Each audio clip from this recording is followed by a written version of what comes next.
to the growers program, the company, and the product, and that is the... Oh, shoot.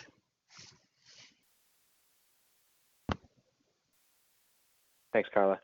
The importance of hot mix.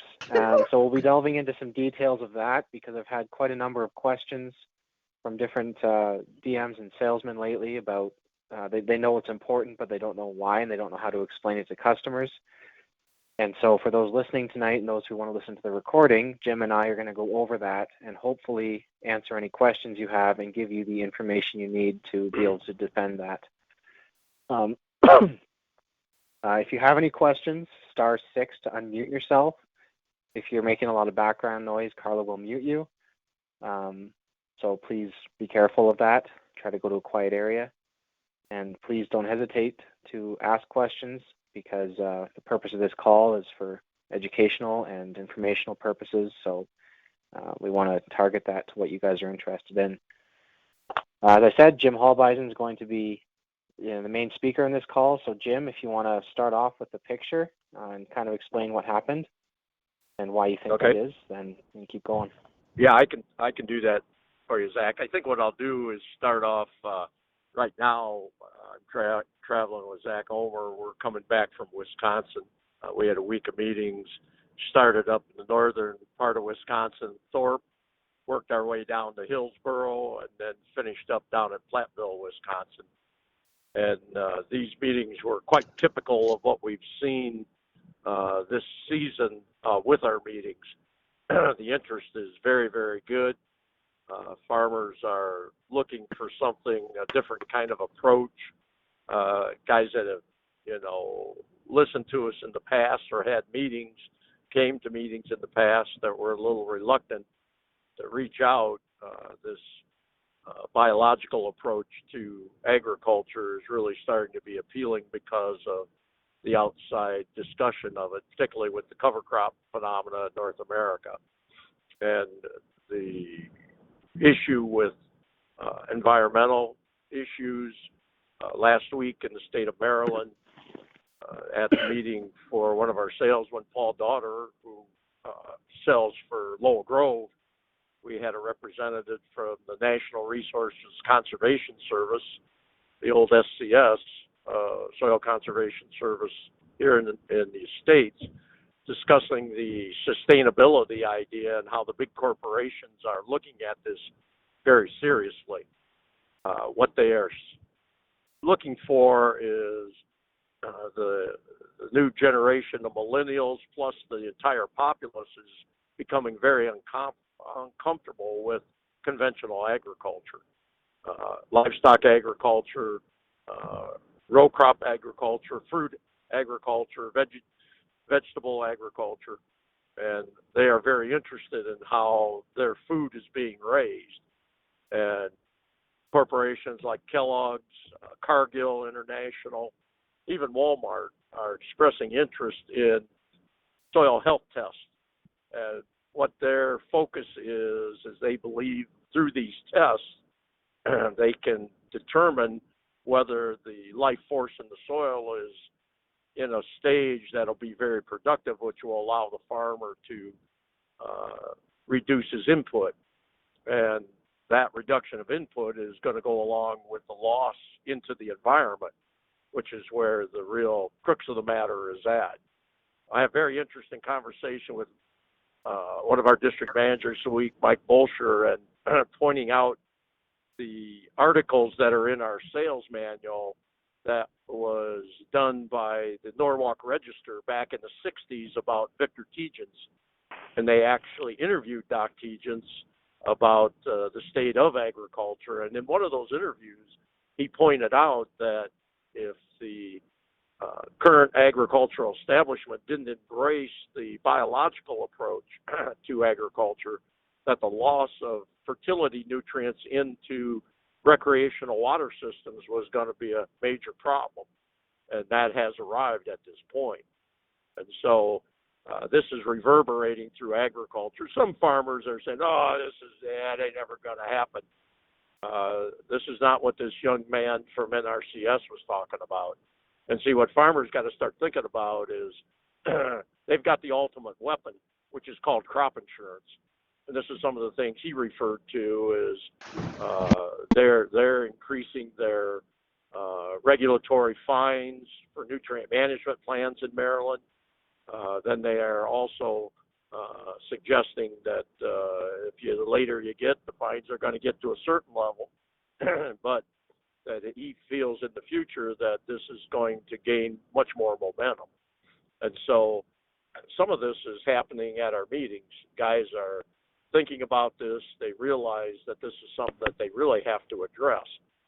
So the response to us has been very good, and farmers are sticking their toe in the water to try to figure out how to make this thing operate. So this is very positive for us, and this educational approach, which is what this conference call is all about, is to try to help guys understand, what our methodology is, and the things we'll discuss about the hot mix and the purity of the product. It's critical for biological activity. Farmers got to quit thinking about this chemical activity. You got the acres people saying, well, you get too much calcium on the CEC, you don't have enough hydrogen to release the nutrients. We don't care about that. The nutrient release is going to come from our biological life. And so we got to get the air in there to get the proper microbes or the beneficials to work for us. And see, that's what farmers can't grasp, that concept.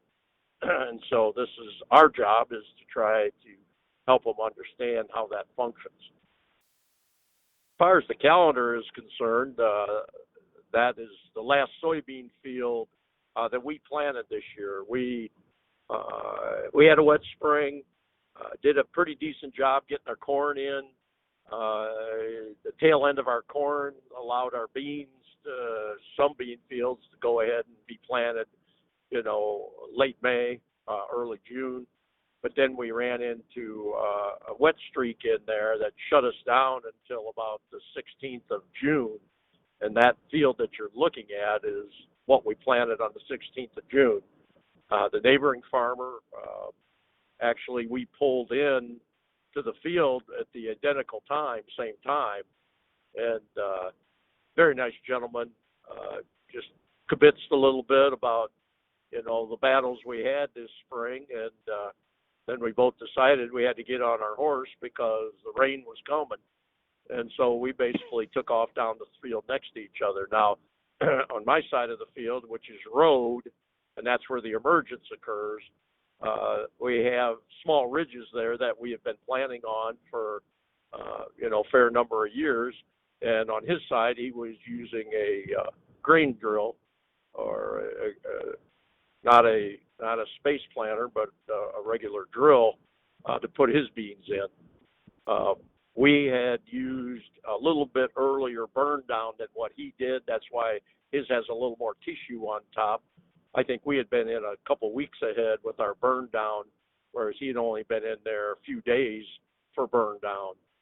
And I have no idea what variety of beans. I have no idea his depth of planting. All I know is we got our beans. We like to go 2 inches, but we probably ended up shallower than that because it was wet. That field in certain areas, man, we were doing mud balls. There's no doubt about it. And actually, after we planted that, it wasn't just a few days, and we had flooding rains basically on it. And that emergence that you're looking at, if it was done on planted on the 16th of June, I would say that picture was probably taken, 10 days later, something like that. If you look down the field, you'll see that there are some spots where the stand is thin. That was from the water that did lay there because the soil was too wet to plant. There is no doubt about that. And then with the heavy rains that came after it. But we did put 3-gallon growers 2x2 with that. And that difference in size was that pronounced all season long. His beans never really caught up with ours. I have no idea what his yield was. Our yield was probably low to mid-50s. I would say he was not that far behind us because we did get some late beneficial rains that I'm sure helped him. there were guys that planted in that time frame in certain areas that did have pretty decent beans in the lighter soil because it was able to take the water decent. But again, we think the emergence factor there, the growers, has a lot to do with it. Yeah, I had a corn planter and he had a drill, so placement was probably a little better. You can give us some credit for that. But again, the emergence difference, I would say his beans got to the size. Those beans are probably a good 15, 16 days behind ours. And you could see that all season long. There was always we tried to get a picture later before I got smart enough about it. The beans were heading towards maturity. Our side was anyway. And we shelled those or combined those, significantly ahead of when he was in there combining, because we had just matured off that much quicker. And see, in beans, we put our growers 2x2. We have some water with it. We just feel that, June 16th ain't an early planting, but we've seen things in tobacco in the South where the product really made a difference on early growth. It's not all cold weather. That I always attributed the benefit in corn, strictly to cold weather and lack of biological activity. But that picture suggests some other things are going on with the product. And see, that I think matches up with us talking a lot about the purity and the balance, the distribution of the traces or micronutrients that are in the product because of the hot mix technology. And see, this is something that a lot of our sales force is getting a grasp on, and we have Matt Gooding doing some work for us, and I think some of the things that he's demonstrating gets farmers to understand, how the product is different and how it works differently. And see, all of that goes into the fact that you can start whittling back on these total volumes. We think we can help, financially, but we're very certain that we can help that input volume. And see, that's going to be a big part of this environmental thing. And see, that we think is just a critical factor for guys to start thinking about to make it work for them. So again, like in our operation with starter material, we're actually doing a couple different things. We're putting growers on the seed, but we're also 2x2 in some growers also. If you read Ken Ferry's work from Farm Journal, he's talking about that the 2x2 application is beating the in-row application, and he's saying that he thinks it's strictly volume. You can't only get so much on the seed, and see, that's where we do have an advantage because of the purity factor. But again, we think that we can maybe skin that back a little bit and then shove that over a 2x2 and bring a little more in over there and get it to carry farther for us. And we think economically we can, if it takes 20 gallon of 1034, we can do it with 3 or 4. So, and it'd be very economically competitive. And we've got a lot of farmers that are doing that in the organization. They're putting a certain amount on the seed and then a little bit over 2x2, but now don't jam any nitrogen in there with it, particularly if you're going to go with, 28, 30, or 32. See, the nitrate in there will chemically react with the micronutrients that are in growers, and you'll get a precipitate. You'll have a real mess there. Now we have some guys that are solubilizing ammonium sulfate in the growers, and I see the that's another factor with growers, that there is no nitrate in the grower's product, because nitrate in combination with things like zinc or copper or manganese is a very low solubility product, and it'll precipitate. When you have those elements with ammonium nitrogen, you don't have any problems. So anything that you would put with growers, like a liquid urea or a liquid ammonium sulfate, that cuts down your problem with precipitation activity. And see, some guys are looking to do that, but you got to be a little careful you would keep that away from the seed. I would not add any more nitrogen and then put it on the seed because of the salt effect. If you're gonna mix that with growers, that'd have to go in a 2x2 position. And see, they're just holding the growers right on the seed. That's what you want to do there. And then to get a little more volume, some guys are struggling with a couple foliar sprays, so they're putting their eggs in the one foliar basket and then taking some of that extra material and then putting it in the 2x2. And see, again, our philosophy is you get up over 30,000 plants, we think you got to get up in that 8 to 9 gallon range of growers. So how are you going to distribute that? See, the idea with the in the seed or in the trench, basically you're trying to feed the seed, but you're also feeding that biological there. So this is another factor that farmers have to think about in row starter. See, it's part of the Lake Erie problem. In other words, the purity and the balance of the growers, it allows the beneficials that feed the plant to consume that directly, whereas these products that have more toxicity in them, metals or even salt loads, they have to be consumed by non-beneficials for purification purposes before the beneficials can use it. And see, that costs a period of time. And so in that extra time to get that consumption going to the beneficials, if you get a heavy rain, the solubility of those products, it just washes away.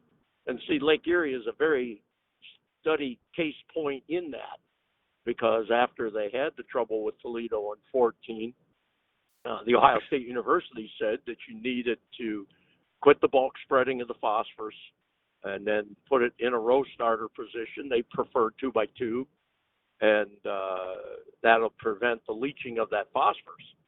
Well, since 14, we've only really had one spring where we didn't have an excess in the water to cause the plume, and that was a dry spring. And that goes back to the type of material that you're using in the phosphorus at the row starter position. If those non-beneficials have to purify that stuff, that's a time factor, and it's still soluble. And before the beneficials can get to it, you get a heavy rain and it'll leave.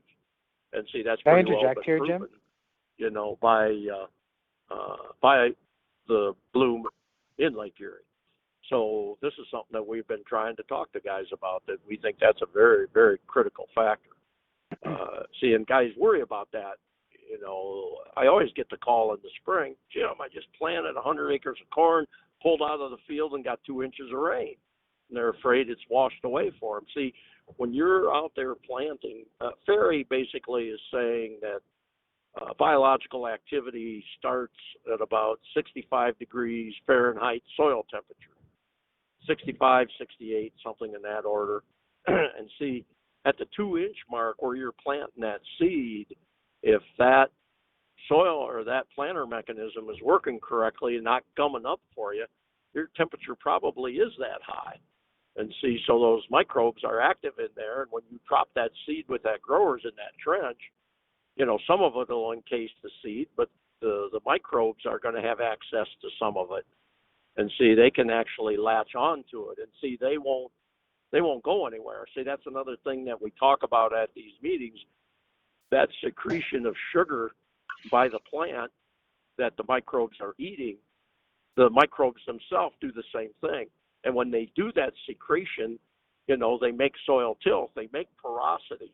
And it's because they're secreting sugar that sticks to the soil particles, and they don't go anywhere, even when you get a heavy rain. So if you can get that fertility locked into the microbes that are secreting the sugar that they're getting from the plant, it's not going to go anywhere. And see, that is the whole idea behind the cover crop phenomena, is to get that secretion going to lock those nutrients. But the problem is, if you're not using purified materials in there, and that includes the micronutrients too. You need a high-grade zinc sulfate, you need a high-grade boron, you need a high-grade copper. Okay, you just can't buy garbage, because again, that has to go through purification, and purification costs time. and that's when solubility occurs for those things to leach away from them. So I tell guys, don't worry about it. You got that. You got the beneficials consuming that right away. And see, the thing that we strive for is improve those beneficials by aerating that soil with the calcium and feed them too. See, that's another thing that goes along with the cover crop phenomena. We think when you're spreading high calcium lime, you're feeding them so that they're proliferating and growing. They're breathing better, plus they got a better balanced feed. I always tell guys at the meetings, when you went to Grandma's house, she didn't feed you apple pie first. You had to eat lima beans. Why? Because you got to build structure. See, that's what the calcium does for you, is build that structural element of the biological so that they flourish better for you, so that your cover cropping phenomena works much better. See, this idea that you need all these specialty varieties with these high-priced seeds, I'm not on board with that. I think you can use some old wheat variety or some old rye variety, and if you've got that calcium in there, I think the proliferation of the microbes will be very good. Now, I don't disagree that there's some rotation to changing those species to help that, but I don't agree that that's the critical factor. I still think the critical factor is getting an environment that's very conducive to aeration and is very conducive to feeding those microbes. I mean, you dairy boys just keep telling me to drink milk. Everybody laughs at me about drinking chocolate milk, but see, the dairy boys are hammering me on that because why? They said the structure of my body is much better with that calcium consumption. And see, I think the same thing is true with the biological function. And see, that relates to feeding, calcium to cows. I think that's a very critical issue, not only in the cow's structure, but in the rumen to make it function correctly. And I think that goes for the true stomach animal too. Like we are, we're gonna feed the biological in our immune system in the intestines. Just that simple. They got to have enough of that to function correctly. So this whole thing really ties together. And see, the picture is just to try to show guys that we think having that purity and that balance, gets that whole system, working quicker for you. And the other thing I discuss in these meetings is that a run hog is always a run hog. And see, that's why it's so critical in the early growth stage to get that plant healthy. And healthier it is, I think the better chance you got of productivity. That plant or that animal that struggles early, you can do everything you want, and it's tough to bring it back.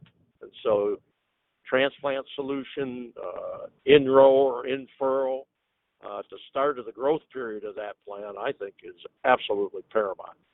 And so I just thought both my brother and I were quite surprised by it. And so a lot of times you see that, wow, that's great, and then you walk away from it. And, the guys like Matt get on our case about getting these pictures so guys can see this type of thing that really expresses, what we're trying to do. And Jenny was a big one on that too. She says, hey, Jim, you got a picture of that, And I think that's the idea of the calendar to, you guys to come up with things that demonstrate that so that, potential users can examine that and get what our thought process is on that. We don't have all the answers. We're just trying to give guys ideas that we think can help their operation. So that's pretty much the situation with the pictures, Zachy. So. All right, thanks, Jim. We'll move into second portion then. So for those of you that aren't clear, growers, we only manufacture growers with very high quality raw material. And the reason for that, the reason for that goes way back to when Victor Tegens was developing it, and that he was developing it, A, for hydroponics, So it had to be clean enough not to burn the roots, but also as a foliar spray. And so it had to be clean enough to make it through the foliage without high salt index or heavy metals in order to detoxify it. Right. And, and so we're going to cover that a little bit, the purity of the raw materials and why that's important. Right. Jim's already gone over that a little bit, and then we'll get into the hot mix. And so, Jim, do you want to talk first about I was thinking the phosphorus would be an easy one to start with. Sure. Explain that as best you can. I mean, without going into a lot of detail with the chemical side of it. Yeah, what I'll do, Zach, kind of go through it, and then you just kind of make mental notes of maybe some gaps I got in there, and then fill in the gaps, basically. Sounds Victor good. Tegens was a chemist by trade. That's the way he was educated as an undergraduate, and then got very interested in agriculture at the University of Wisconsin. I would say probably he did his master's work there also, and I think that's where he just got more interested in agriculture per se, and started working the people that were in soils at the University of Wisconsin, in the early 1900s, were considered the top scientists from the colloidal aspect of soil, the electrical activity in soil. And that's where he learned the calcium function. Then his idea was, the chemistry up to that point, prior to World War II, was all descriptive chemistry. You did an experiment, you described what happened, and then tried to decide, why it happened that way. And then when the brain trust from Germany that came to this country during the war, when they split the atom, they started to learn how the chemical bonding worked, and they were able to figure out how to purify things much better. And at that point, Dr. Tegens got the idea that, we can get these nutrients closer to the plant. And there was work done with foliar feeding to a minimal degree at that point.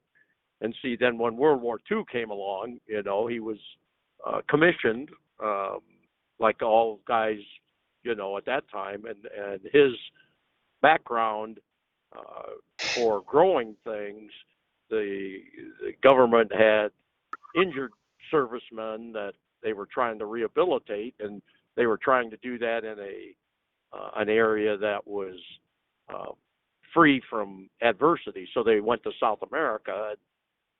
They were trying to, put these guys in rehabilitation hospitals, and they were using, human excrement for fertilizers. So they were worried about infection. So they had Dr. Tegens grow this stuff in sand cultures or hydroponics. And when he was doing that, he got to messing around with the ratios. And the thing that he had going for him was he was looking for yield and productivity, but he also had these guys in rehabilitation situations where he could look at the quality of the tissue too, how it affected the human consumption. So he knew at that point that this purification thing would help in getting the material up closer to the plant. And he knew that toxicity in a solution would give burning of tissue, but it would also give burning of root tissue. So he wanted to get something that would eliminate that or cut it down completely, so he could get more closer. So his idea was that the roots, you bulk spread it, they got to go out there over the whole field and start finding this stuff, and that's going to slow things down. And if you get the rainfall, it's going to get away from you. So in the meantime, when he got this idea about foliar spraying, this splitting of the atom, creating the atom bomb, was very politically incorrect for the U.S. government. When they vaporized the Japanese to end World War II, we had a very bad image. And the politicians were trying to figure out how to clean that up a little bit. So they started to take radioactivity that made like the atom bomb and tag nutrients that they could follow. And then they wanted to use this in medicine and in agriculture. And so Michigan State University did some experiments where they used these actively tagged nutrients and followed how they would absorb into plants. And their issue was doing it on the foliage. They thought this was a very quick way and an efficient way. And so the thing that they found was that phosphorus was really the driver, that phosphorus could move into a plant very, very quickly if it was done with a clean material and done at the right timing.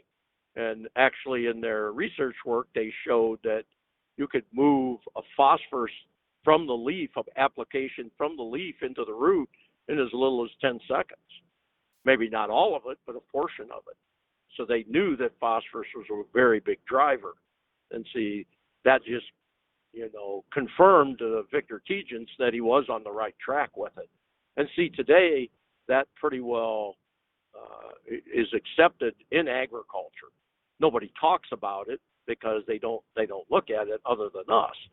Because see, this is that purified phosphorus is what we use. It's called tech grade, and see that is comes through a process to get that, because phosphorus doesn't tend to be clean. Phosphorus is deposited in the Earth's crust with a lot of contaminants, heavy metals, radiation, thorium, uranium, two radioactive elements are 85% of the according to the chemical engineers, 85% of the phosphate deposits in the world are radioactive. And those are the two main radioactive elements. Then the other elements that are very high in phosphorus are cadmium, arsenic, and lead. And see, when you make phosphorus for fertilization, see, like potash, 0060, that is mined and used directly. They actually solubilize it a little bit with water to get it out of the Earth's crust, and then they re-solidify it, and then that's what you buy as a farmer and spread it, and it breaks down. The water will dissolve it. Phosphorus doesn't work that way. Phosphorus is deposited as calcium phosphate, which is a very tight bond, a very hard rock. Then see, they mine that with excavating tools, and then if you would take that and spread it, it would be very slow to dissolve. It would be very hard to be broken down. So what they do is they make it more soluble by treating it with acid. That process is called acidulation. And the acid that they use most of the time is sulfuric. That's why when you look at when you guys that come to the annual meeting, the guys that come in from PVS talk about the price of sulfuric acid being directly related to the price of phosphoric acid, because you use sulfuric to make the phosphoric. But see, when you solubilize that rock phosphate, the chemical equation is calcium phosphate plus sulfuric acid gives you phosphoric acid and gypsum, calcium sulfate. And see, the way the process is made or done, the metals can be kind of directed. They can direct them more into the gypsum product, but see, then that gypsum is just loaded with toxicity, and it's not usable at all. So what they do is they just pile it up. They make big lagoons. There was an article in a Florida paper here a couple of years ago where one of those lagoons had split open, and they put plastic liners in the bottom, but the liner split, and that toxic gypsum went into the largest freshwater aquifer in Florida, one of the ones that service Disney World. And see, that's basically why Mosaic ended up shutting down that mine in Florida. And see, you get into Saudi Arabia, into Russia, Czechoslovakia, you have a lot of those phosphate mines where that toxic calcium sulfate is just laying there in open pits. Now, the U.S. government allows those manufacturers leeway in how much of the toxin ends up in the calcium sulfate to try to hold down how much of that they make. Well, where do those metals go? It goes into the phosphoric acid. And see, this is where the confusion comes in. That phosphoric acid is used to make fertilizer, but it's also used in other things like food products. Now, if that product has too much heavy metal or toxin in it, it can't go into food production because you can't let a human consume those metals because they're very toxic. So what they do is they use a membrane filtration like reverse osmosis to purify that phosphoric acid. And it traps those metals on there and lowers the metal concentration quite significantly. Any of you guys go to the grocery store, pull off a can of Coca-Cola, a can of Pepsi-Cola, you'll see phosphoric acid on the label as an ingredient. Well, that is a phosphoric acid that has been purified, and it's a technical grade or like a food grade product. And see, that's the type of phosphorus that growers purchases to put in our product. Now, a lot of our competitors are saying, oh, we've got the same phosphorus as growers. We got orthophosphate. That's not right. Orthophosphate is a different chemical termination. When you study phosphorus chemistry, you study how the phosphorus is, particularly oxygen, and the way those bond together. The atoms fit together in certain angles. And orthophosphate means the bond angle is different than poly. It has nothing to do with purity. Purity is strictly fertilizer grade phosphorus, food or technical grade phosphorus. The ortho has absolutely nothing to do with purity. How soluble it is. You can still buy an orthophosphate that is fertilizer grade, and you wouldn't want to consume it, or you wouldn't want your animals to consume it because of the toxins that are in there. And you, in reverse, you could buy a technical grade polyphosphate, but again, its solubility is not very good, so it's not as in demand as it would be in orthophosphate. So almost all your orthos or the food grade phosphoruses are mostly ortho because they're feeding it to an animal or using it in a human, and they want it to be very soluble.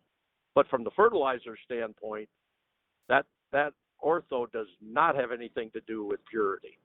And see, the salesmen are just using it as a gimmick because they really don't know anything because they've never had any chemistry training.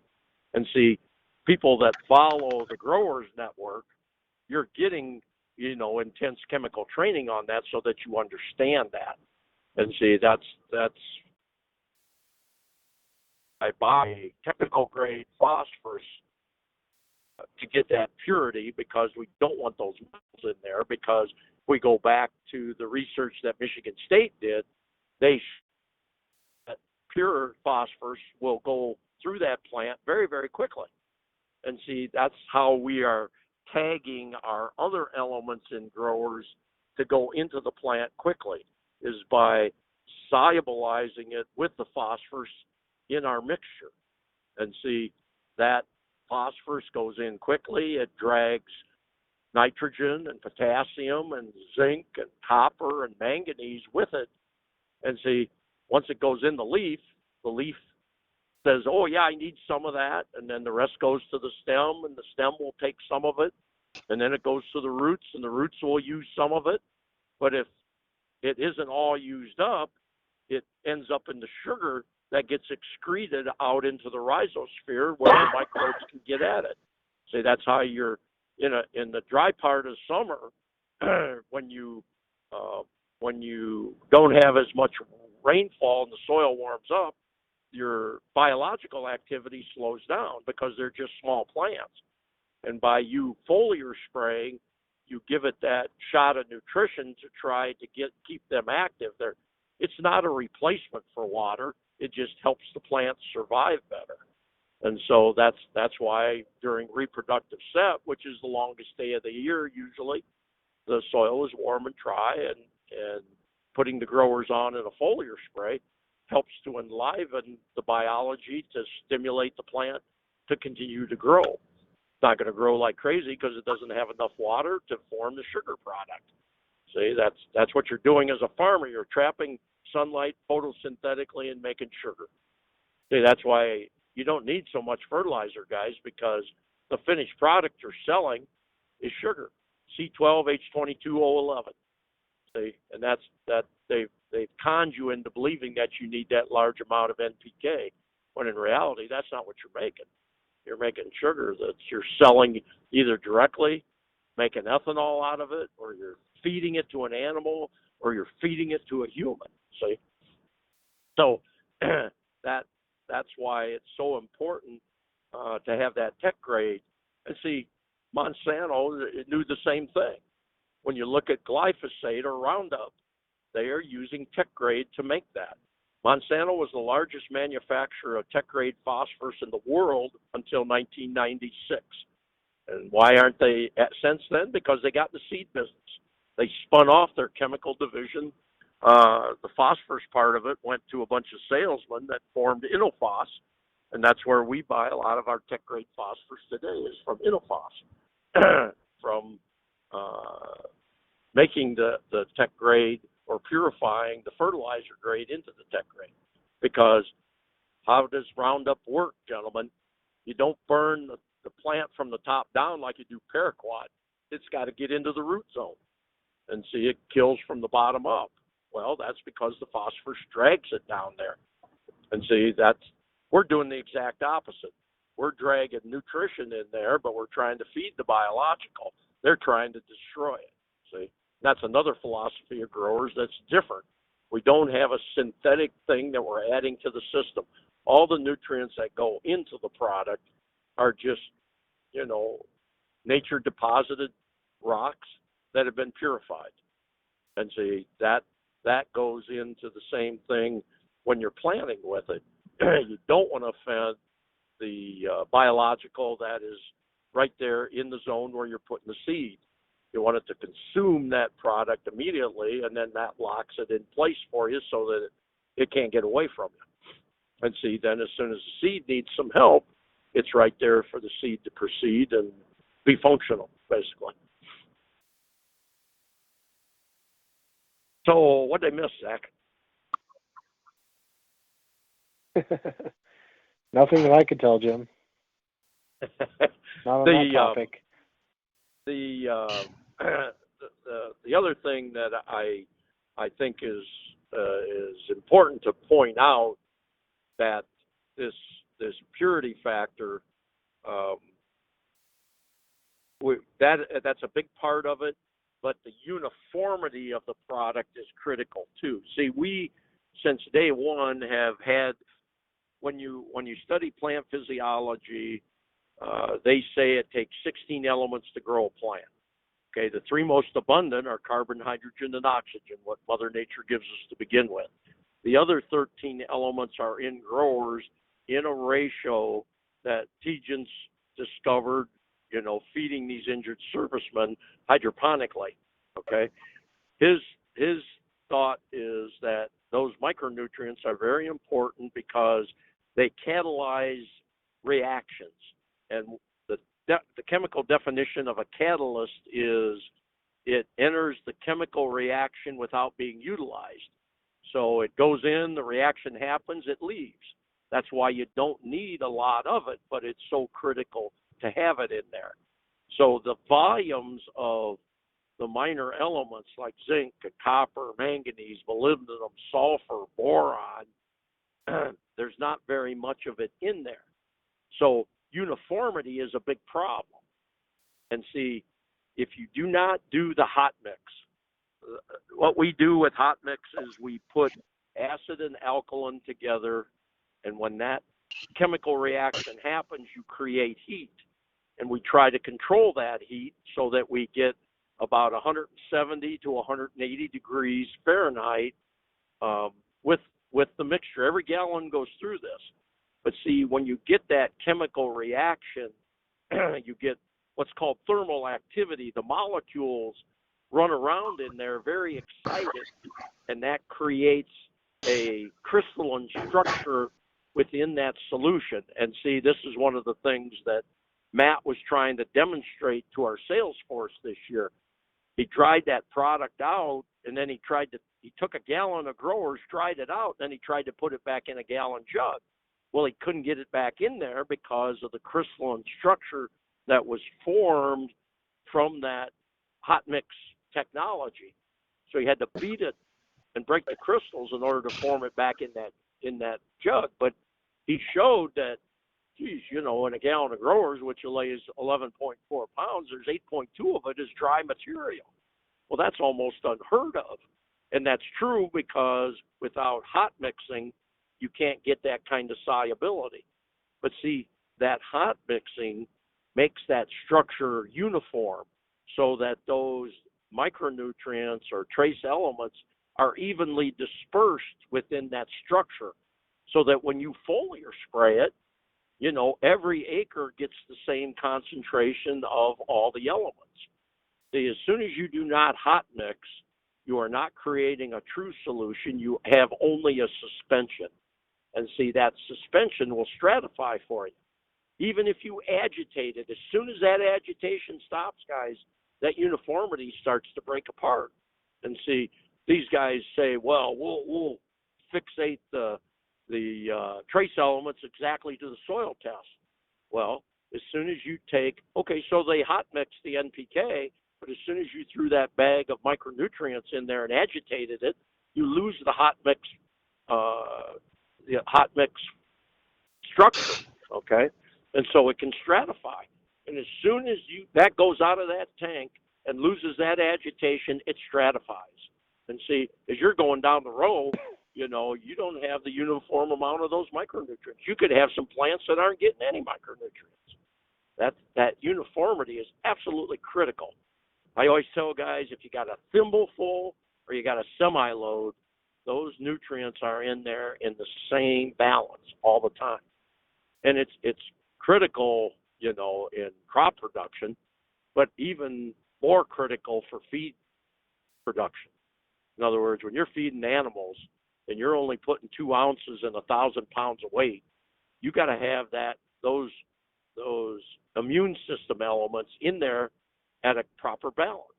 And see, if you don't hot mix that thing, you've lost the game. And see, a lot of these dry products, they got them segregated basically, and so you could never have a liquid material that would have uniformity like ours. And see, the other thing that's part of that for FDA inspection is purity. They want to know where we're getting our products from to figure out what the heavy metal concentrations are, because it's toxic to the animals just like it's toxic to the humans. So that's why the hot mix is so important. And see, other companies don't do a lot of it because it costs money. I mean, when you heat that solution to that kind of temperature, you're close to boiling. And then see, if you get boiling going on when you've got nitrogen in the mixture, that can vaporize, and that's how you make explosions, guys. And see, that's what happens in some fertilizer plants. When they explode it, they vaporize the nitrogen in there. So when they hot mix, an NPK product, you don't need near that amount of heat to get those heavier micronutrients solubilized. See, the weight of those elements is critical.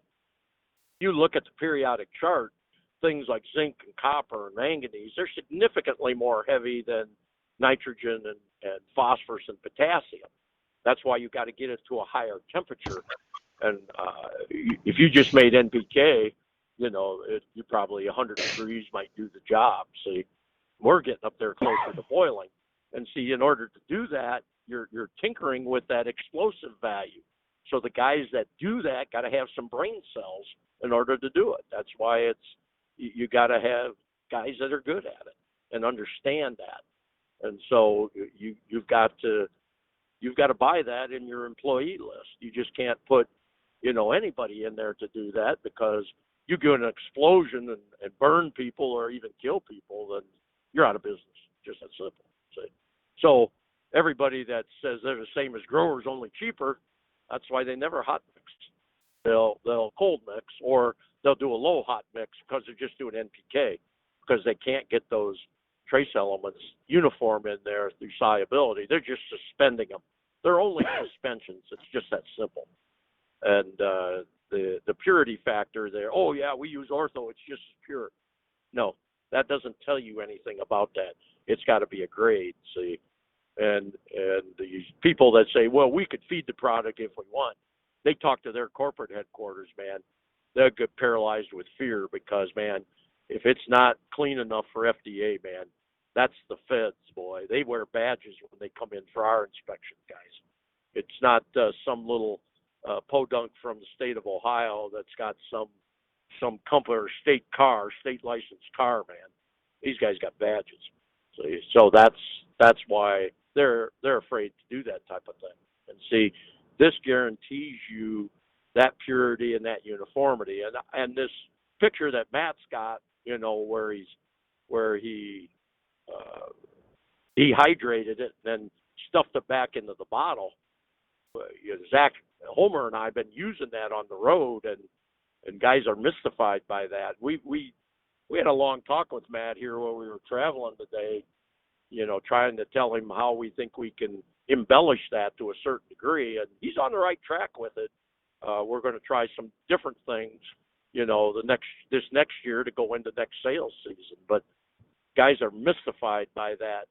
Zach Homer always gets that picture out and says, now, how many gallons of growers, does it take to fill it back up with this dry product? And, man, the guesses are all over the board. It's unbelievable. But you get some guys that appreciate the crystalline structure and see that crystal is what allows it to hold so much dry material in such a low amount of fluid, because those water molecules can fit inside that crystal. And see, that's, like salt is very, very soluble. Well, pour salt out of the shaker on a piece of wax paper and look at it. You got that crystalline structure in there. And see, that's the way the growers, and any of you guys that have used growers, like on our planter, on the front mounted tank, the holes in the lid that let air in there so you can suck out of there, it's always popping out of there, bouncing around, and you get those buildup of crystals inside of that lid, and they're big. See, well, that's from that hot mixing thing. That tells you what's actually going on. And see, Matt's picture, kind of indicates that or shows that to you. And we're going to try to put that in a form that's even more visible in another year, because it just shows how different the product is. And that allows it to do a lot of different things for you. How's that, Zachy? We cover everything? Yeah. One thing, Jim, I'd like you to explain. Great. You've done great anyway, but is so if a guy does have a cold mix product that he's tank mixed some micros into, what does happen on the leaf of the plant when he sprays that on there? If you look at the growth of a plant leaf, they call it laminar growth, and what that means is it's like plates stacked on top of each other, and the plates, these molecules of leaf tissue are very, very long and complex, and those plates don't fit uniformly together. They end up having small holes in them. And see, those holes allow access of water to go down into the tissue that conducts within the plant. If you look at the individual cell, you've got the wall that retains the fluid, but see, the fluid has sugars and minerals in them, so it's thick. And see, those walls are not totally solid.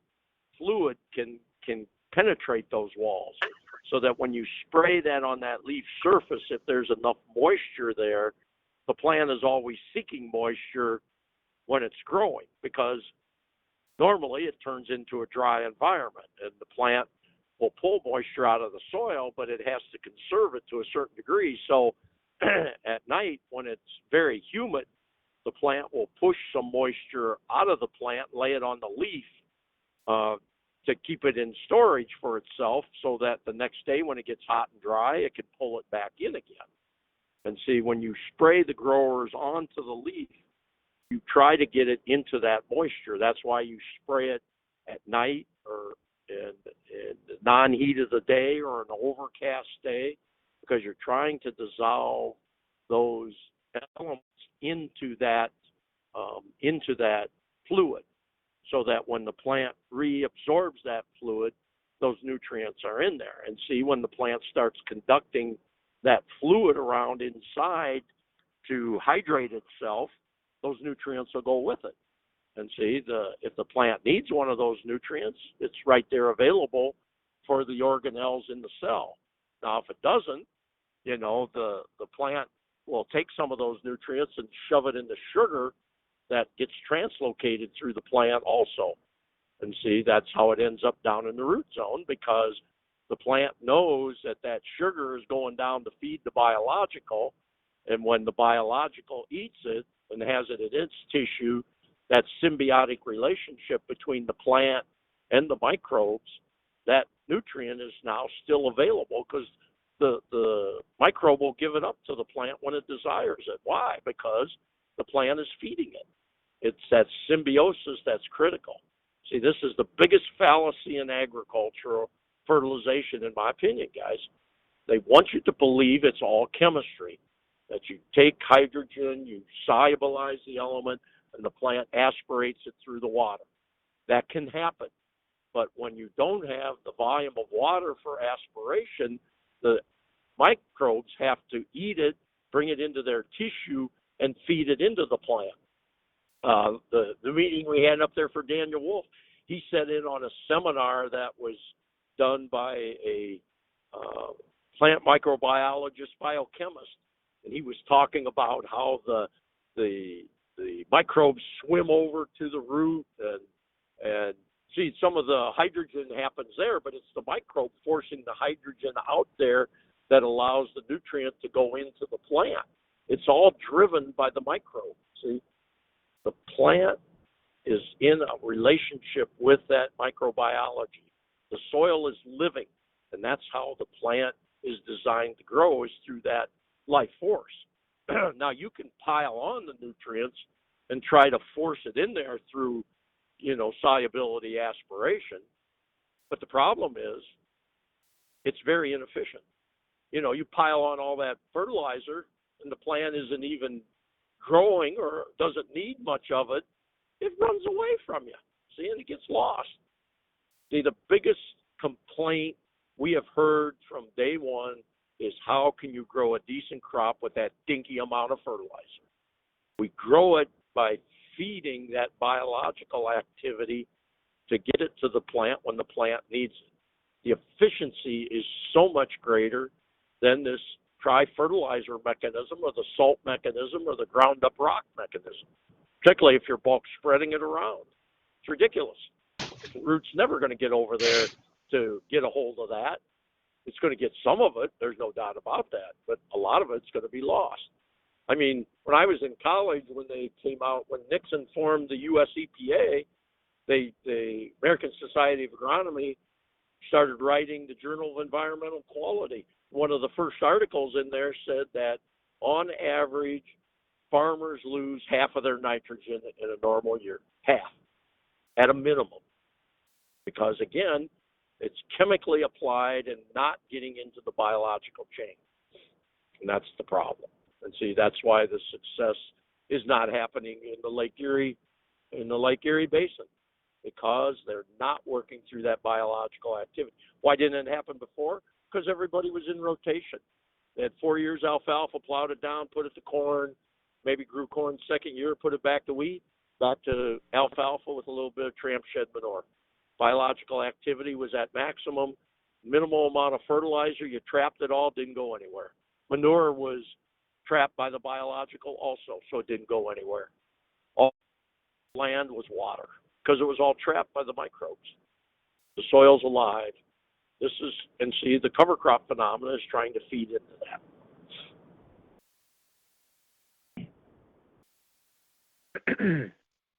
That's Great. about all Thank I you, can think Jim. of, Zachy. Yeah, that's great. You've covered everything, I think. I'll open it up. Does anybody have any questions? Remember, if you're muted, it's *6 to unmute yourself.